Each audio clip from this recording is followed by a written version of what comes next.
Brigitte Bardot n'est pas du genre à se taire. Entrée dans le top 50 des personnalités préférées des Français en 2022 du Journal du Dimanche, l'actrice a accordé une interview à l'hebdomadaire, ce 1er janvier 2023. Ses engagements, sa vie à l'ombre des projecteurs, ses déceptions. La vedette de Et Dieu créa la femme se livre à cœur ouvert. Interrogée sur la série télévisée sur sa vie qui devrait bientôt être diffusée sur France 2, l'ancienne starlette n'a toutefois pas mâché ses mots. Je ne suis même pas au courant de ce truc. Mais je m'en moque, la seule chose qui m'importait, si estime ma vraie vie avec moi dedans, et pas des biopics à la con. Cela a le mérite d'être clair. Il y a 6 mois, la chaîne publique annonçait pourtant avec fierté que le tournage, effectué entre Paris et Saint-Tropez, avait pris fin, en diffusant la première image de Julia de Núñez, l'actrice principale, dans la peau de bébé.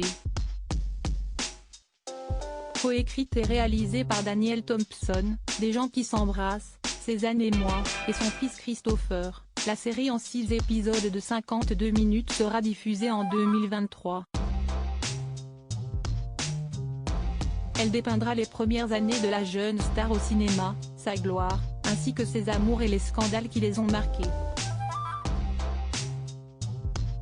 Supérieure à Brigitte Bardot, retour sur les hommes de sa vie Bardot, l'histoire d'une icône dans Bardot, il sera bien évidemment question de son histoire, dans les années 1950, avec Roger Vadim, qui sera interprété par le prometteur Victor Belmondo.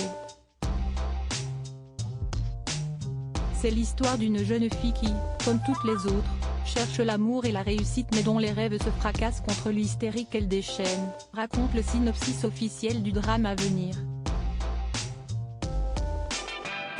Brigitte Bardot, petite fille du 16e arrondissement de Paris à l'éducation stricte, se trouve laide et se sent mal aimée.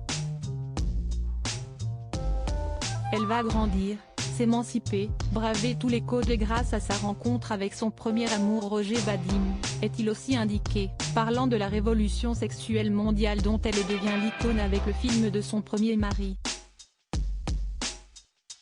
Bardot ne veut être ni une bonne épouse ni une mère de famille. Crédit photo, agence.